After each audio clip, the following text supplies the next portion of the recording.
चहापान केलेलं आहे आणि सगळ्यांच्या चेहऱ्यावर एक उत्सुकता आहे की आपला रिझल्ट कसा लागला. पण खरं सांगतो, मला ती शाळा 320 कविता वाचता नाही आल्या, तर मी म्हटलं की आम्ही तर आयोजक, आम्ही काय परीक्षक नाही, पण 30 कविता नक्की ऐकणार. आणि आज त्या कविता ऐकत असताना खूप आनंद झाला की ही जी काय मेहनत गेली काही दिवस चालू आहे त्याचं एक यश म्हणजे आजचा हा समारंभ. अधिक वेळ न घेता आपल्या दोन्ही परीक्षकांना त्यांचं थोडक्यामध्ये मनोगत व्यक्त करायला सांगतो. आणि त्यांनी जो रिझल्ट दिलेला आहे, रिझल्ट रेडी झालेला आहे आणि तो त्यांच्या मनोगतानंतर जाहीर होईल. ज्यांना पारितोषिक मिळेल त्यांनी संस्थेच्या नियमानुसार, कारण रोख प्राईज आहे तर त्या व्हाउचरवर सही करून जायचं, तेवढी जरा एक काळजी घ्या. म्हणजे आम्हाला परत कुठेतरी नवी मुंबई, पनवेल, ठाणा, डोंबिवली, पुणा असं लांब यायला नको. तर सर्वप्रथम आपल्या प्राध्यापिका सुनंदाताई पाटील यांना विनंती करतो की त्यांनी त्यांचं मनोगत सांगा.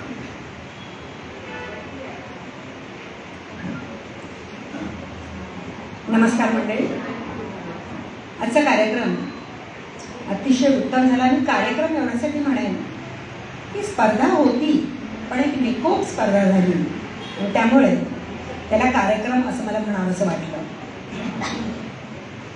सुरुवातीला खरंच त्यांनी सांगितल्याप्रमाणे 250 कविता, आणि जसं जाहीर केलं तशा कवितांचा ओघ यायला लागला. आणि आम्ही ठरवलं की पहिल्या दिवसापासून सगळ्या कविता बघायच्या, वाचायच्या. आणि त्यामुळे 21 तारखेपर्यंत कविता येत होत्या. आणि 22ला सकाळी आम्ही आयोजकांना निर्णय दिला, निकाल नाही लावला, निर्णय दिला. कारण निकाल शब्द मला स्वतःला आवडत नाही. कविता सुंदर होत्या आणि पाऊस हा एकच विषय असल्यामुळे कुठेतरी एकसुरीपणा येतो की काय असं वाटलं. पण त्या पावसाचे वेगवेगळे विभ्रम कवितेमध्ये आम्हाला दिसले. या ठिकाणी गझल आल्या, या ठिकाणी कविता आल्या, या ठिकाणी अष्टाक्षरीमधल्या कविता आल्या. पण मग होतं काय की गुणांकन करताना कुठेतरी जर सारखेपणा येत असेल तर मग त्यातल्या त्यात डावं उजवं जरा बघावं लागतं. आम्हाला काही वेळेला तर भीती होती की कविता जर गायला सुरुवात केली तर ती 3 मिनिटाच्या वर जाते की काय. म्हणजे तिथेही कुठलाही प्रकार होऊ नये म्हणून त्याच क्षणी गेय कविता मी रेकॉर्ड केल्या, म्हणजे कुणीही त्याला ऑब्जेक्शन घेऊ नये असं मला वाटतं. आणि त्याच्यानंतर एक या ठिकाणी मला जाणवलं की प्रत्येकाच्या हातात कागद किंवा मोबाईल होता.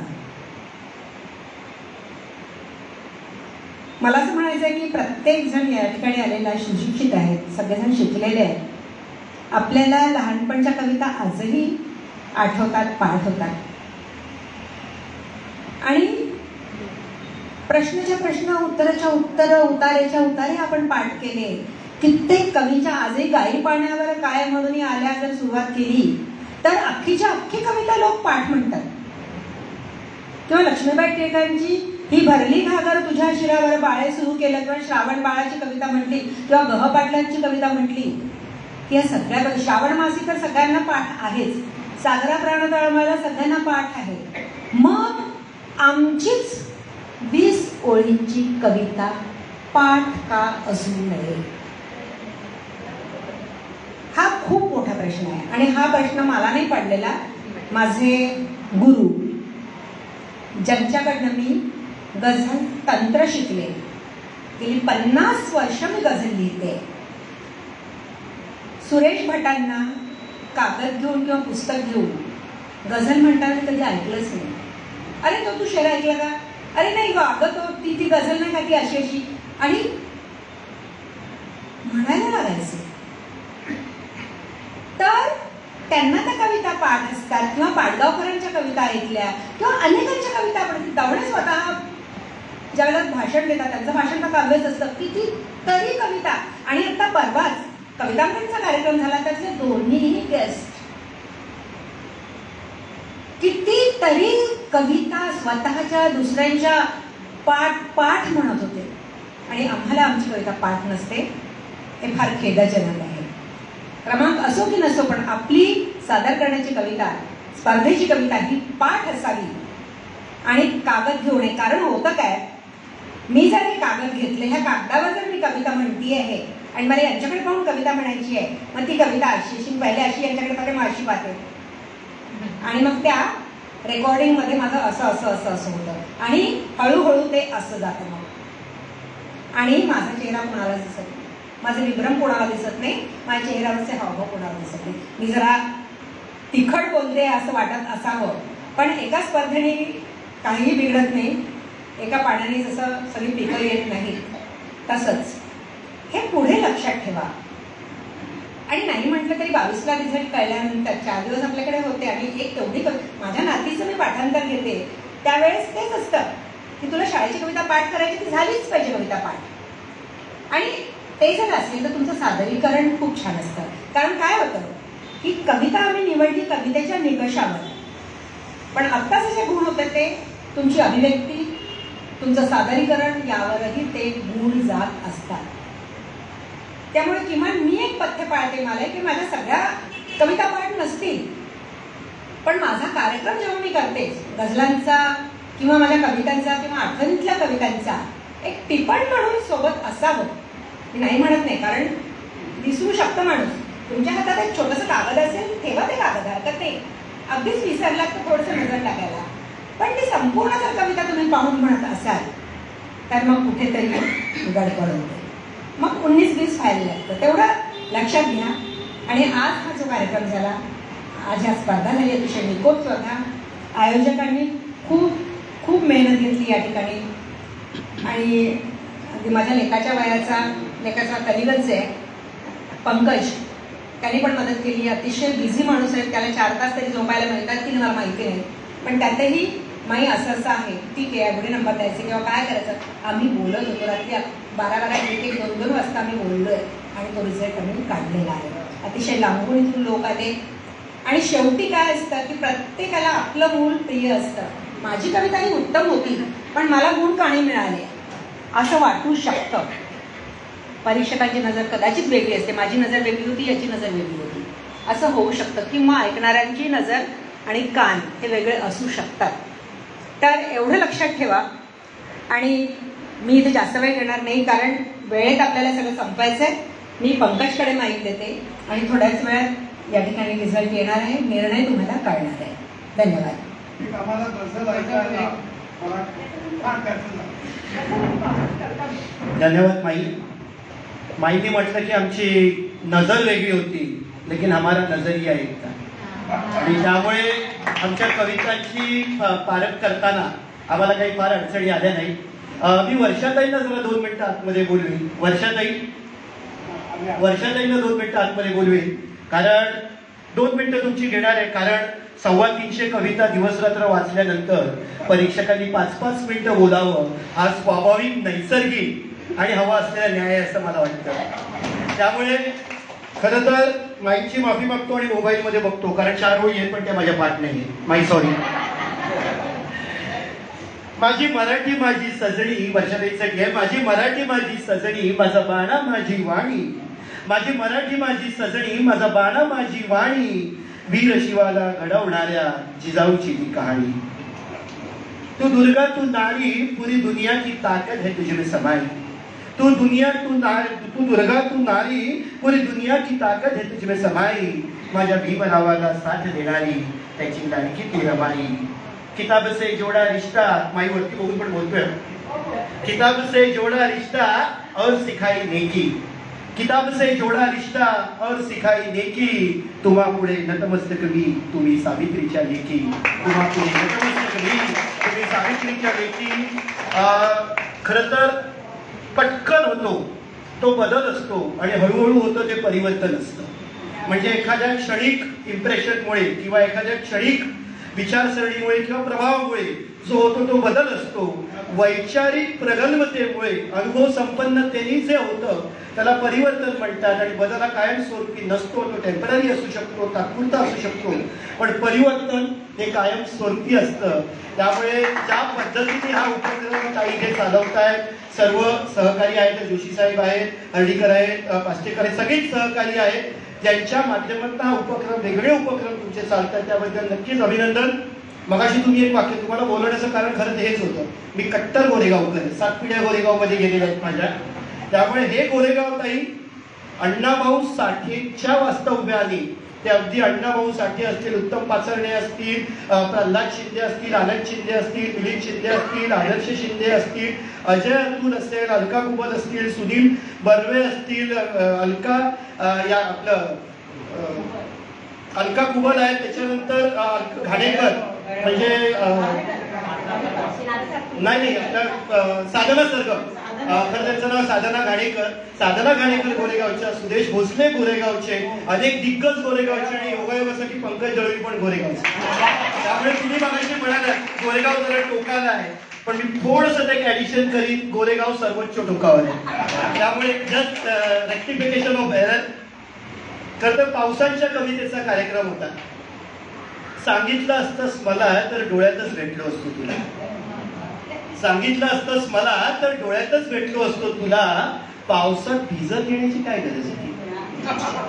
सांगितलं असतंस तुला तर डोळ्यातच भेटलो असतो तुला, पावसात भिजत येण्याची काय गरज होती. पाऊस तर रिमझिम होता, तुला मुसळधार बरसण्याची काय गरज होती.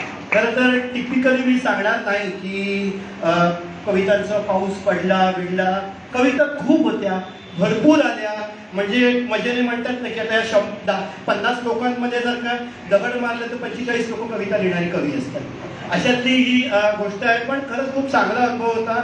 माई ज्याप्रमाणे म्हणाला बिझी शेड्यूल मधून कविता सादर करतो, कविता ऐकतो, पण त्याच्यापेक्षा जी कवितेचे मी 2 प्रकार असतात, एक तर वाचून अनुभवाची कविता आणि दुसरी मंचीय कविता, जो समोरच्यानी सादर केल्यावरती येणारा अनुभव असतो, ती कविता असते. पण मला एक छोटीशी गोष्ट जाणवली, माईनी जसं सादरीकरणातला बारकावा सांगितला तसा मी कवितेच्या लिखाणामधला एक छोटासा बारकावा सांगतो. माझं वय, अनुभव आणि सगळंच कमी आहे, पण तरी सुद्धा जे काही मला ह्याच्यातनं निरीक्षण जाणवलं ते मी तुम्हाला सांगतो. अनेक कवितेच्याच माध्यमातून मी तुम्हाला ते एक्सप्लेन करून सांगतो. अनेक कार्यक्रम होतात आणि त्या कार्यक्रमानंतर एखादं कोणीतरी येतं, विशेषतः एखादी सुंदरशी तरुणी येते आणि मला विचारते कशी करतोस कविता. तेव्हा माझं उत्तर असतं, तिने मला विचारलं कशी करतोस रे कविता. तिनं मला विचारलं कशी करतोस रे कविता. मी तिला घट्ट मिठी मारली आणि म्हटलं बघ अशी करतो कविता. तिने मला विचारलं कशी करतोस रे कल्पना. तिनं मला विचारलं कशी करतोस रे कल्पना. मी तिच्या पाणीदार डोळ्यात बघितलं आणि म्हटलं बघ अशी करतो कल्पना. तिनं मला विचारलं कसे सुचतात रे शब्द. तिनं मला विचारलं कसे सुचतात रे शब्द. मी तिच्या निशब्द ओठांवर अलगद ओठ टेकवली आणि म्हटलं बघ असे सुचतात शब्द. खरं तर हे सांगायचं कारण असं की अजूनही मला असं वाटतं की काही अगदी एका हाताच्या बोटावर मोजण्या एवढ्या कविता सोडल्या तर आपण आउट ऑफ द बॉक्स विचार करत नाही असं मला वाटतंय. कारण तोच पाऊस, तेच रागावणं, तेच विसरणं, त्याच आठवणी, तोच रिमझिम, तेच मेघ, याच्या पुढे आपण जात नाही. आपली कविता जेव्हा आपण अभिव्यक्त होतो तेव्हा ती कविता कधी आपल्याला वाटते, जेव्हा ती आउट ऑफ द बॉक्स असते. जसं माझ्या मगाशी कवितेच्या पहिल्या ओळीत होत्या की कशी करतोस रे कविता. मी म्हटलं तिला घट्ट मिठी मारली आणि म्हटलं अशी करतो कविता. तर तुमची कविता ही जेव्हा तुम्ही सादर करता, जेव्हा तुम्ही लिहिता, तेव्हा तुमच्या शब्दाच्या माध्यमातून, तुमच्या व्यक्त होण्याच्या माध्यमातून त्या कवितेने समोरच्याला घट्ट मिठी मारली पाहिजे, म्हणजे त्याला ती आपली वाटली पाहिजे, अशी कविता असली पाहिजे. दुसरं मी म्हटलं की कशी करतोस रे कल्पना. मी तिच्या पाणीदार डोळ्यात बघितलं आणि म्हटलं बघ अशी करतो कल्पना. तर तुमची कविता ही दुसऱ्याच्या डोळ्यातली कल्पना आहे असं वाटलं पाहिजे. म्हणजे आपण दिल तो पागल हे पिक्चर बघितला असेल, त्याच्यामध्ये शाहरुख खानची कल्पना असते माया, ती सगळ्यांच्या डोळ्यासमोर तरळते. सगळ्यांना वाटतं की अरे ही माझीच कल्पना असू शकते, माझ्याच मनातली ही स्त्री असू शकते किंवा ही माझी प्रेयसी असू शकते. ती कल्पना तुमच्या समोर येते. त्यामुळे मी दुसऱ्यांच्या डोळ्यातली कल्पना त्याला आपली वाटावी अशी कविता लिहिली. आणि दुसरं, मी तिच्या ओठांवर अलगद ओठ टेकवले आणि म्हटलं बघ असे सुचतात शब्द. तुमचे शब्द हे दुसऱ्याला प्रत्येकाला वाटलं पाहिजे की हे त्याच्या पंकजच्या ओठातून नाही, माईंच्या ओठातून नाही, तर माझ्या ओठातून येणारे शब्द आहेत. म्हणजे पाडगावकर म्हणतात की कोऱ्या कोऱ्या कागदांवर असलं जरी छापलं पण ओठांवर आल्यास केलीच गाडच असतं आपलं. तसंच आहे, ओठांवरती आली पाहिजे कविता. आणि कविता हा माझ्या मते कविता माही नेहमी लोक म्हणतात कविता कशी होती, चांगली होती, वाईट होती, असं नसतं. कविता ही कविता असते. मी माझ्या अनुभवात लिहिलेली ती कविता असते. प्रत्येक जण प्रवीण दवणे नसतात, प्रत्येक जण विद्या करंदीकर नसतात आणि प्रत्येक जण गुरु ठाकूर नसतो. त्यामुळे प्रत्येक जणांची व्यक्त होण्याचं माध्यम म्हणजे कविता असते. त्यामुळे कविता चांगली वाईट नसते, मला ती आवडली किंवा नाही आवडली, इतकं सरळ सोपं त्याच्यामधलं एक त्याचं आपण डेफिनेशन देऊ शकतो. मी फार वेळ घेत नाहीये, दोनच फक्त गोष्टी मला सांगायच्या. त्याच्यापैकी एक महत्वाची गोष्ट म्हणजे जो सहभाग इथे घेतला, अगदी ठाण्यावरनं अगदी अडचणी असून सुद्धा आशा पंडित मॅडम इथे आल्यावर विचार केला की ठाण्यावरनं ते आलेले आहेत. एकदा त्यांच्या उत्साहाला आपण एकदा टाळ्या वाजवायचे. आणि माझ्याकडे मी त्यांना देतो कारण त्यांचा उत्साह मला खूप आवडला. त्यांना वळायला जमत नव्हतं तरी सुद्धा त्या मागे वळल्या, त्यांनी नमस्कार केला आणि पुढे त्यांनी कविता सादर करायला सुरुवात केली. हा एक रिस्पेक्ट देण्याचा प्रकार असतो. त्यासाठी तुमचं मनापासून आभार आणि शुभेच्छा. धन्यवाद. दुसरं मगाशी कवितांगणचा उल्लेख केला गेला. गोरेगावच्या या भूमीमध्ये मॅडम गेली 21 वर्ष, टोकावर नाही सर्वोच्च टोकावर, या गोरेगावमध्ये आपण कवितांगण नावाचं एक व्यासपीठ आपण गेली 20-21 वर्ष चालवतो. आपण 125 कार्यक्रमाच्या पुढे गेलो असतो पण कोविडमुळे आपण थोडेसे अडलो आणि आपला कार्यक्रम आपला हे थोडंसं थांबलं. तर पुढच्या कार्यक्रमात आपला 101वा कार्यक्रम आहे 20 जुलै गोरेगावला, नाही 20 जुलै 18 जुलै शेवटची कविता दाखवण्याची आहे. त्याच्यामध्ये फार काही आपल्याला करायचं असतं. तुमची कविता किती दर्जेदार आहे याच्यापेक्षा तुम्ही लिहिता, तुम्ही व्यक्त होता, हे ते कवितांचं अंगण आहे. मगाशी सर तुम्ही स्पर्धा म्हणाला, तर कवितांगण ही स्पर्धा नाही. जेव्हा स्पर्धा होते तेव्हा अंगणाचा आखाडा होतो आणि अंगणामध्ये छान कवीनी वागडायचं असतं. म्हणून कवितांगणमध्ये स्पर्धाची बद्ध केली आणि स्पर्धा नसते. छान कवितेच्या अंगणामध्ये तुम्ही बागडायचं, एन्जॉय करायचा आणि त्याच्यासाठी ज्यांना या कार्यक्रमामध्ये सहभागी व्हायचं असेल, मागे आमचे कवितांगणच्या टीमचे सदस्य विवेकानंद मराठे बसलेले आहेत. त्यांच्याकडे आपली नावं किंवा कुठल्या नंबरवरती कविता पाठवायची ती माहिती विवेकानंद मराठेंकडे तुम्ही घ्यायची आहे आणि नक्की कवितेच्या या उत्सवामध्ये अंगणामध्ये तुम्ही बागडायला यावं. आणि मगाशी म्हटलं त्याप्रमाणे एकदा माईक हाती आलं की कवी सोडत नाही.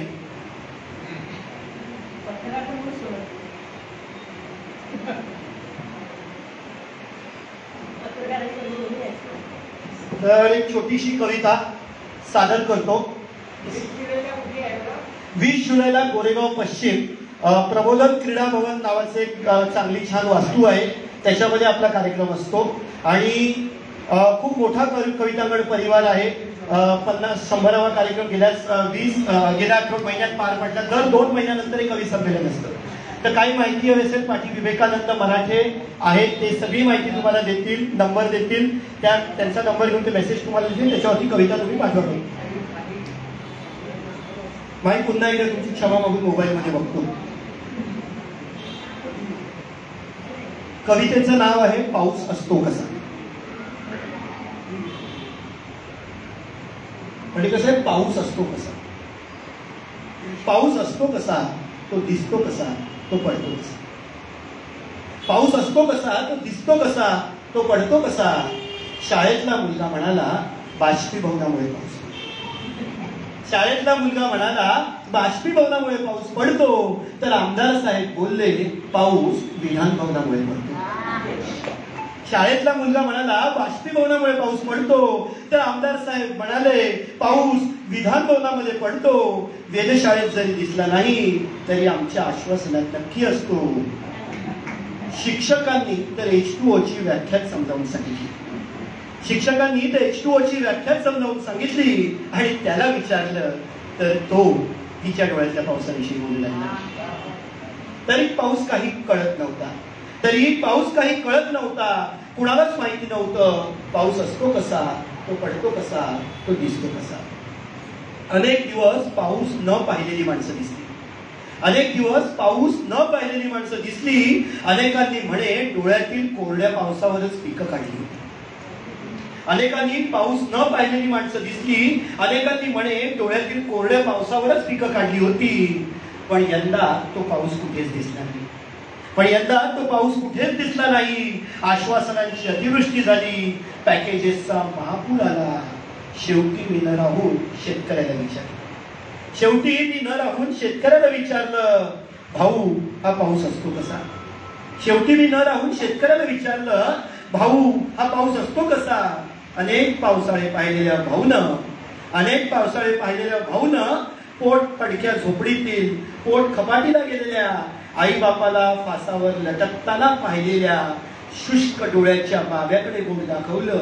तेव्हा मला कळलं पाऊस असतो कसा, तो दिसतो कसा, तो पडतो कसा. पाऊस असतो कसा, दिसतो कसा, तो पडतो कसा. फार तुमची वेळ घेत नाही कारण संध्याकाळ झालेली आणि डेडलाईन आहे आपली.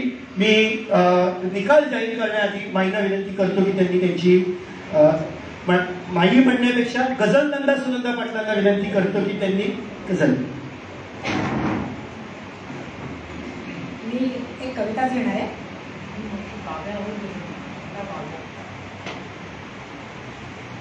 झोपडीच्या नभातून टप टप तो पाऊस घेतो गाडगी मडकी त्यात झेलतो पाऊस.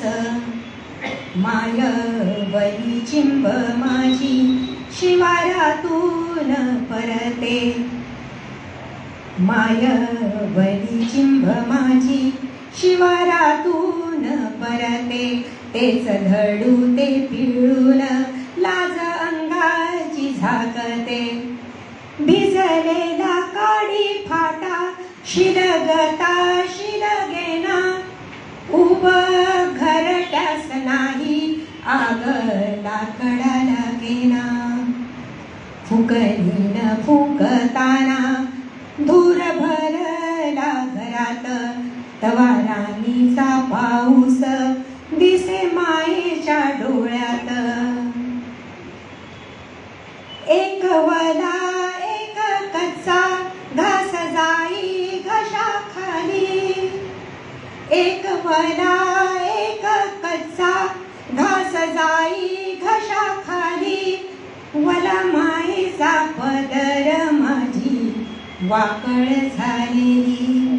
दामिनीच्या उजिडात रात डोळ्यात काढली. झुंजू मुंजू होता होता धार पाण्याची वाढली. सकाळीच उठताना पाहिटक मग गाव. सकाळीच उठताना पाहिटक मग गाव. पाण्यावर डगमगे माझ्या झोपडीची नाव. दूर राहिला किनारा गाव राहिला तो दूर. दूर राहिला किनारा गाव राहिला तो दूर. पाण्यामध्ये मिसळला माझ्या आसवांचा पूर.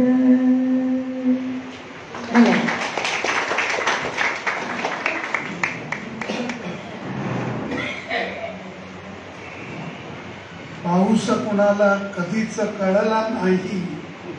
पाऊस कुणाला कधी उमजला नाही. पाऊस ऋतूंचे निमित्त करून येतो. पाऊस पापणी आड कधीचा असतो. सुधीर मोघ्यांचे शब्द आहे. तुम्ही कवी जेव्हा लिहिता तेव्हा कवितेचे वाचक किंवा कवितेचे रसिक या त्या कविता आपल्या मनामध्ये जपून ठेवतात आणि त्या दुसऱ्याला ऐकवत राहतात. बालपणापासूनच येरे येरे पावसापासूनच सुरुवात होते तेव्हा. तर आपण आपल्या प्रमुख कार्यक्रमाकडे वळूया. तुम्हाला माहिती आहे की रोख रक्कम आणि सर्टिफिकेट, उत्तेजनार्थ 2 आणि त्यानंतर 1, 2 आणि 3 ज्या रोख रकमेच्या बक्षिसं तुम्ही घ्याल त्याची इथे सही करायची. दर्शन इथे बस जरा. आणि तुम्ही पारितोषिक घेतलं की जरा सही करून गेल्यानंतर आमच्या संस्थेच्या दृष्टीने ते फायद्याचं ठरेल.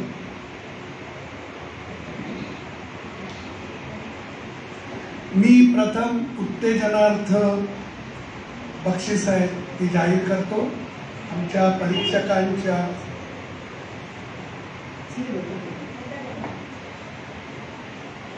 उत्तेजनार्थ 2 पैकी 1 पूजा काळे. एक मिनिट. उत्तेजनार्थ प्रथम विद्या निकम.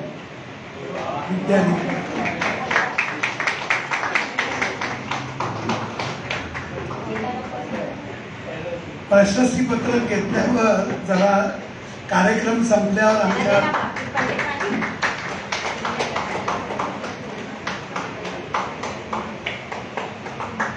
काय वाजू शकतं, काही प्रॉब्लेम नाही.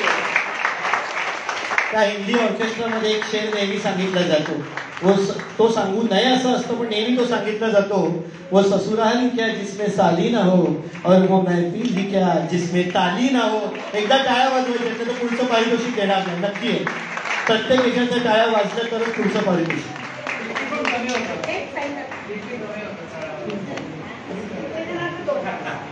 उत्तेजनार्थ 2 स्वाती लेले.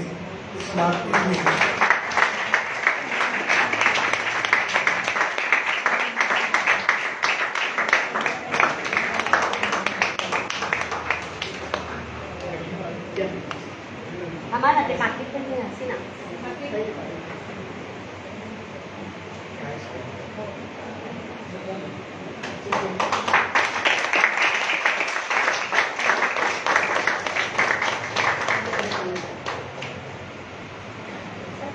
तृतीय पारितोषिक स्नेहल येवला. सगळी पारितोषिक महिलाच घेऊन जात आहेत.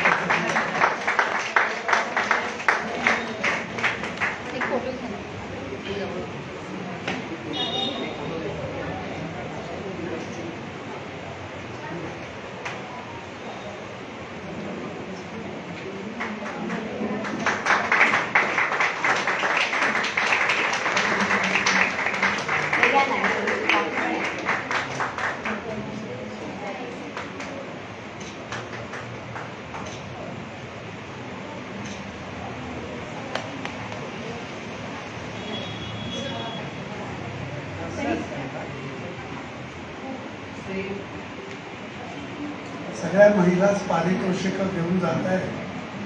पण द्वितीय पारितोषिक प्राध्यापक सतीश देवपूरकर.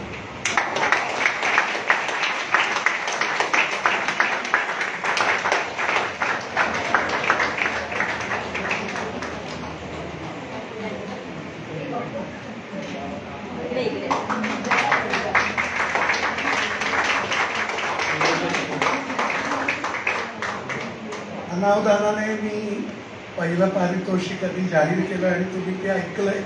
कोणाचं आहे ते? प्रथम पारितोषिक रोख रक्कम 2500 आणि एक ट्रॉफी आणि प्रशस्तीपत्र असं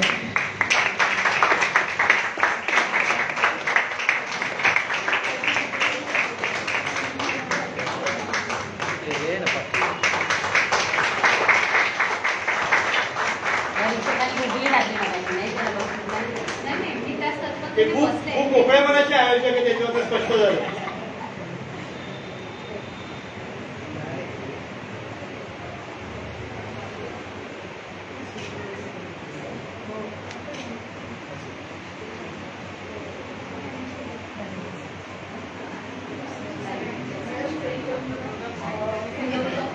परिवर्तन महिला संस्थेचे आणि उपस्थित श्रोतृवर्ग परिवर्तन महिला संस्था गोरेगावकर इथे उपस्थित सगळेजण आणि आमचे माननीय परीक्षक या सगळ्यांचे मी आभार मानते की आपण मला कृतकृत्य केलेलं आहे. पाऊस नव्हता बाहेर, पण सगळ्यांच्या कवितेतून बरसलेला पाऊस अंतिम उद्दिष्ट मी साध्य केलं असं मला वाटतं. परीक्षकांचे आभार आणि खूप खूप धन्यवाद मला इथे बोलवल्याबद्दल. नमस्कार आणि धन्यवाद.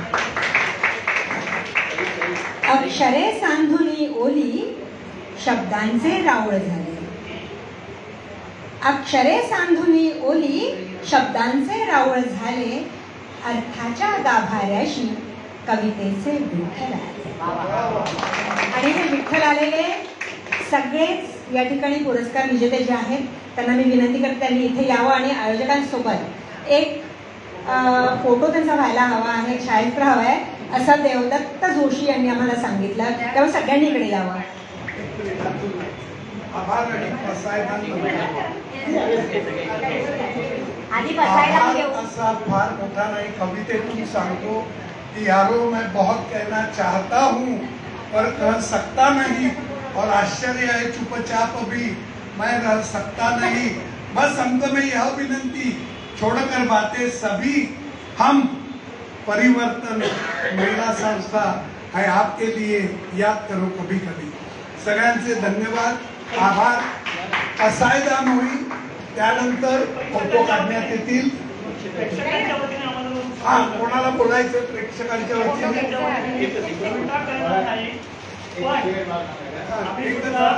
परीक्षकांनी जेवढा आनंद घेतला त्याच्यापेक्षा जास्त आनंद आम्ही प्रेक्षकांनी घेतलेला आहे.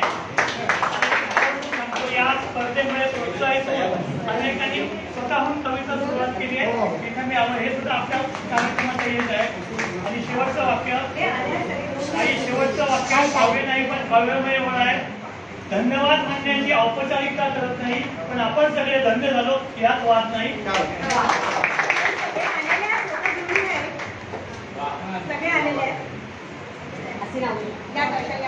पावसावर हे होतं, पावसावरती कवी संमेलन होतं. मी आज इथे आलो ते केवळ कालिदासावरच्या प्रेमापोटी आलो. कालिदास हा माझा आवडता कवी, ज्याच्यावर मी अनेक समीक्षा केलेल्या आहेत आणि लहानपणापासून मेघदूत त्याची इतर रघुवंश वगैरे हे सगळं डिटेलमध्ये वाचलेलं आहे.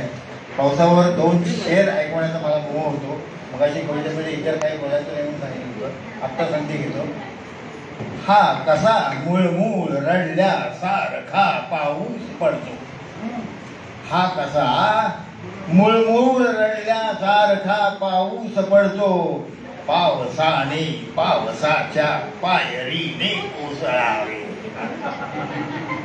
पावसाने पावसाच्या पायरीने कोसळावे. आणि प्रेमाचा शेर आहे, पाऊस तिच्या दाराशी कोसळला काल फुलांचा. पाऊस तिच्या दाराशी कोसळला काल फुलांचा. वेळीच तिच्या पण दिसला माझ्याच फुलांचा गजरा. पाऊस म्हणला तर कमीत कमी 100 शेर माझ्याकडे आहे. कसं असतं ना, कुठे बोलायचं, किती बोलायचं याच्यापेक्षा कुठे थांबायचं हे खूप महत्वाचं असतं आणि कुठेतरी थांबावं लागेल. आपण कार्यक्रम पुढे नेतोय. मी एक फोटो काढल्यानंतर कुणाच्याही हातात माईक न देता थेट हर्डीकर साहेबांच्या हातात माईक दे आणि त्यांनी पसायदान म्हणून कार्यक्रम आपला संपेल. जे पंकजनी सांगितलं तेच मी पुन्हा सुरेश भटांच्या शब्दात सांगते. चालण्याची नको एवढी कौतुके, थांबणे ही अघोरी कला या रो. पसायदान.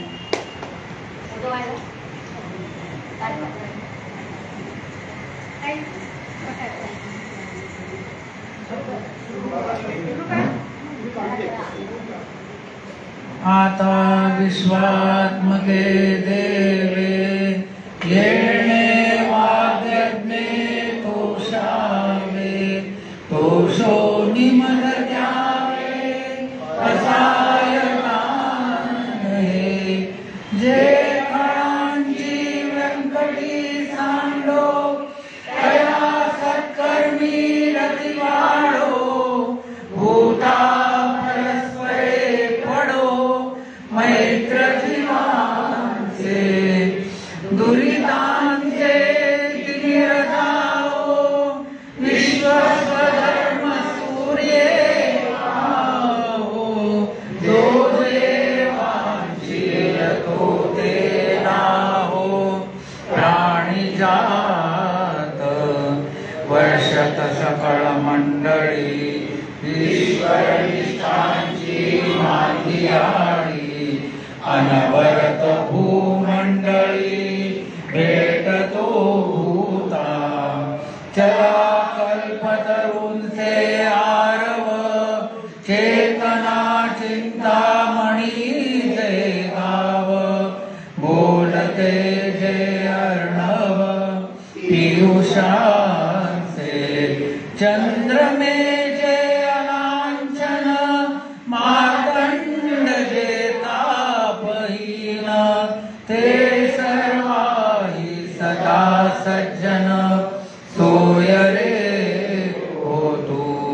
किं बहुना सर्वसुखी पूर्ण होनी तिन्ही लोकी भजितो आदिपुरुषी अखंडित आणि ग्रंथोपजीविये विशेषी लोकीये दृष्टादृष्ट विजये होवावे तीर्थमणे श्री विश्वेश्वराहो आहो मी दान कसाहो येणे वरे ज्ञान देवो सुखिया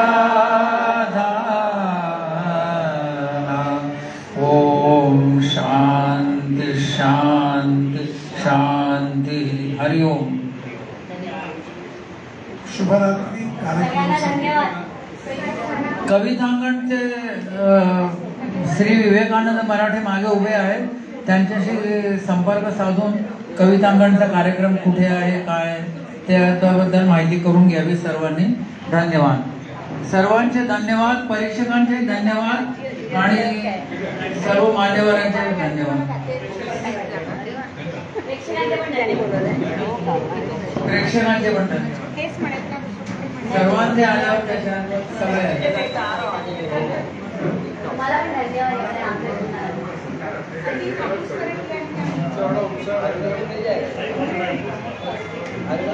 बॅनरच्या समोर